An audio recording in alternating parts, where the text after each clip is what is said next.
ഇപ്പോൾ കിട്ടിയൊരു പ്രധാന വാർത്തയിലേക്ക്. പീരുമേട് എം.എൽ.എ. വാഴൂർ സോമന്റെ തെരഞ്ഞെടുപ്പ് ഹൈക്കോടതി ശരിവെച്ചു. എതിർ സ്ഥാനാർത്ഥി സിറിയക് തോമസിന്റെ ഹർജി തള്ളി. വിശദാംശങ്ങളുമായി ഞങ്ങളുടെ പ്രതിനിധി അശ്വതി എടി ചേരുന്നു. പീരുമേട് എം.എൽ.എ. വാഴൂർ സോമന്റെ തെരഞ്ഞെടുപ്പ്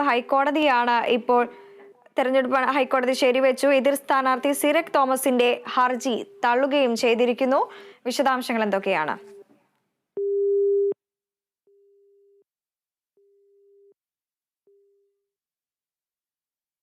പീരുമേട് എം.എൽ.എ. വാഴൂർ സോമന്റെ തെരഞ്ഞെടുപ്പ് ഹൈക്കോടതി ശരിവച്ചിരിക്കുന്നു. എതിർ സ്ഥാനാർത്ഥി സിറിയക് തോമസിന്റെ ഹർജിയാണ് ഇപ്പോൾ തള്ളിയിരിക്കുന്നത്. വാർത്തയുടെ വിശദാംശങ്ങളുമായി കേരള വിഷൻ ന്യൂസ് പ്രതിനിധി എ.ടി. അശ്വതി ചേരുന്നു. അശ്വതി, കേൾക്കാമെങ്കിൽ പീരുമേട് എം.എൽ.എ. വാഴൂർ സോമന്റെ തെരഞ്ഞെടുപ്പ് ആണ് ഹൈക്കോടതി ശരിവച്ചിരിക്കുന്നത്. ഈ വാർത്തയുടെ വിശദാംശങ്ങൾ എന്തൊക്കെയാണ്?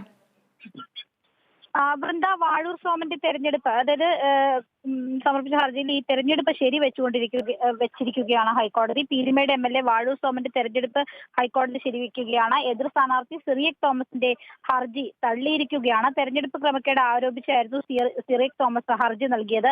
പീരുമേട്ടിൽ 1835 വോട്ടിനായിരുന്നു വാഴൂർ സോമന്റെ ജയം. ഈ സത്യവാങ്മൂലത്തിലെ വസ്തുതകൾ മറച്ചുവെച്ചെന്നായിരുന്നു സത്യവാങ്മൂലത്തിൽ വസ്തുതകൾ മറച്ചുവെച്ചു എന്നായിരുന്നു പരാതി ഉണ്ടായിരുന്നത്. ഇന്ന് വിരമിക്കാനിരിക്കെയാണ് ജസ്റ്റിസ് മേരി തോമസ് രാവിലെ 11 മണിക്ക് തെരഞ്ഞെടുപ്പ് കേസിൽ വിധി പ്രസ്താവിച്ചത്. വാഴൂർ സോമനെ വിജയിയായി പ്രഖ്യാപിച്ച റിട്ടേണിംഗ് ഓഫീസറുടെ നടപടി നിയമവിരുദ്ധമാണെന്നായിരുന്നു പ്രധാനപ്പെട്ട ആക്ഷേപം. ഈ വാഴൂർ സോമനെ വിജയിയായി പ്രഖ്യാപിച്ച നടപടി റദ്ദാക്കണം. അപൂർണമായ നാമനിർദ്ദേശ പത്രിക അംഗീകരിച്ച നടപടി ജനപ്രാതിനിധ്യ നിയമത്തിന് വിരുദ്ധമാണെന്നും പരാതിപ്പെട്ടിരുന്നു.